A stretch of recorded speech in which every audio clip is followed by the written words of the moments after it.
राज पुरोहित परम श्रद्धाभाजन आचार्य रमेश नारायण जी तेखেতক আজি আমাৰ ইয়াত উপস্থিত হোৱাৰ কাৰণে মই हाँ उस सार क्वेश्चन का जवाब में मुझे बुक लिखना पड़ा, अभी किताब लिखना पड़ा, सार क्वेश्चन का जवाब देना। স্বভাৱবোৰ ভাল নহয়, কথা নোকোৱাকৈ থাকিবও নোৱাৰোঁ আৰু মই কথা নকলে মানে কৈছোঁ নহয় স্বভাৱেই যেতিয়া বেয়া কিবা কিবি কথা ওলাবই, ওলাব নোলাব। এতিয়া কোনোবাই আকৌ প্ৰশ্ন কৰিব মাৰ পূজা মণ্ডপত আহিছে, মাৰ কথা কোৱা, বোলো মাৰ কথাইতো ক'বলৈ আহিছোঁ, কিন্তু মায়েনো মোক কি দেখুৱাইছে, তলত কাক পেলাই থৈছে। মাৰনো আমি পূজা কিয় কৰিছোঁ, অসুৰ কেইটাক হত্যা কৰিছে। আজি অসুৰ কেইটা কোন? আজি আমাৰ সভ্যতা সংস্কৃতি ধৰ্ম সভ্যতা যত যিমান আছে আমাৰ ভাষাৰ প্ৰতি, মাতৃৰ প্ৰতি, মাতৃভূমিৰ প্ৰতি, মাতৃ ধৰ্মৰ প্ৰতি, মাতৃ সংস্কৃতিৰ প্ৰতি, মাতৃভাষাৰ প্ৰতি ভাবুকি অনা সেই অসুৰ কেইবোৰ কোন? সেই অসুৰবোৰক বধ কৰাৰ কথা যেতিয়া কৈছে, মহিষাসুৰনো কোন, তাৰকাসুৰনো কোন? এই 4 দিন আজি ষষ্ঠী সপ্তমী অষ্টমী নৱমী দশমী 5 দিন পূজা কৰিব। নৱৰাত্ৰি যিসকলে পালিছে 9 ৰাত্ৰি 9টা দিনত 10টা ৰূপত আপোনালোকে 9টা ৰূপত আপোনালোকে মাক আৰাধনা কৰিছে। অসুৰ নাতিনী মৰিকালা মৰ্দিনী মা শক্তি দুৰ্গা, মা গৌৰী, ব্ৰহ্মচাৰিণী, শৈলপুত্ৰী, স্কন্দ মাতা। আৰু মনত আছে নাই, জানেন নাই আপোনালোকে? মাতি থাকিব ৰাতিপুৱাৰ পৰা গধূলিলৈকে ইয়াকে মাতি থাকিব। কীৰ্তিদায়িনী, মোক্ষদায়িনী, মুক্তিদায়িনী, চেতনাৰূপিণী, লক্ষ্মীৰূপিণী, মাতৃস্বৰূপা, ধৰ্মস্বৰূপা, কৰ্মস্বৰূপা, ধ্যানস্বৰূপা, জ্ঞানস্বৰূপা, ত্যাগস্বৰূপা, জপস্বৰূপা, তপস্বৰূপা, যজ্ঞস্বৰূপা, ভাৱস্বৰূপা, ভক্তিস্বৰূপা, শ্ৰদ্ধাস্বৰূপা কোন? সেইগৰাকী মাতৃ, সেইগৰাকী শক্তি, সেইগৰাকী আপুনি, সেইগৰাকী নাৰী। যেতিয়া দেৱী গুণ পাহৰি যায়, সেইকাৰণে কোনোবাই নাম সলাই দিলেও আচৰণ চাই অনুভৱ কৰিব নোৱাৰে।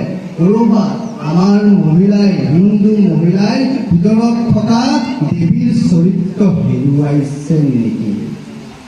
আমাৰ সেই যাত্ৰা তেতিয়ালৈকে শেষ নহয়, তেতিয়ালৈকে স্থবিৰ নহয়, তেতিয়ালৈকে ভাৰতবৰ্ষ হিন্দু ৰাষ্ট্ৰ ঘোষণা নহয়। কিন্তু হিন্দু ৰাষ্ট্ৰ ঘোষণাটো মুখত ক'লে এইটো নহ'ব।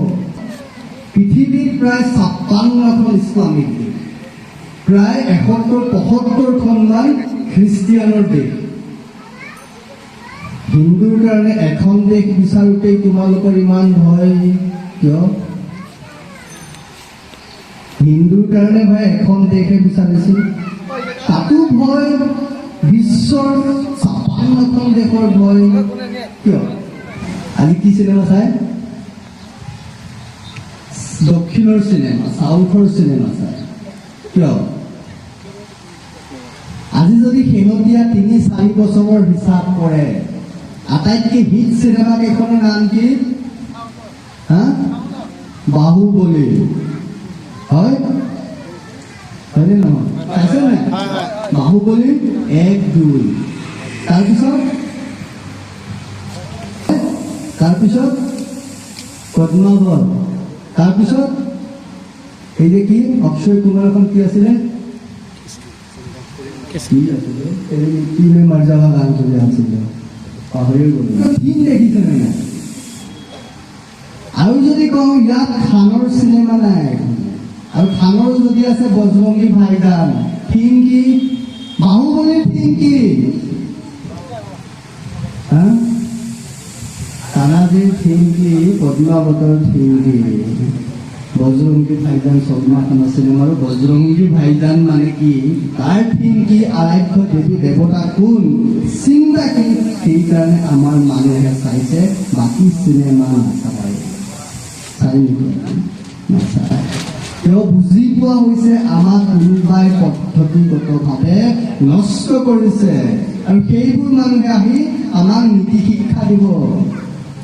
আৰু সেইবোৰ মানুহৰ ল'ৰাবোৰক ছোৱালীবোৰক ড্ৰাগছ খোৱাৰ নামত এৰেষ্ট কৰি ভৰাই থৈ দিব।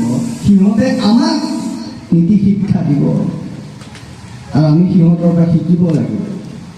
সিহঁতে আমাক নৈতিকতাৰ শিক্ষা দিব। এখনেই দেশ, ভাৰতবৰ্ষত ইমান বাৰ আক্ৰমণ কৰিছে ভাৰতত বিদেশী শক্তিয়ে, কিন্তু আজি পৰ্যন্ত ইয়াত থিয় হৈ সত্যৰঞ্জন বৰা মই হিন্দু হয়, কোনে কি কৰিবা চাওঁ।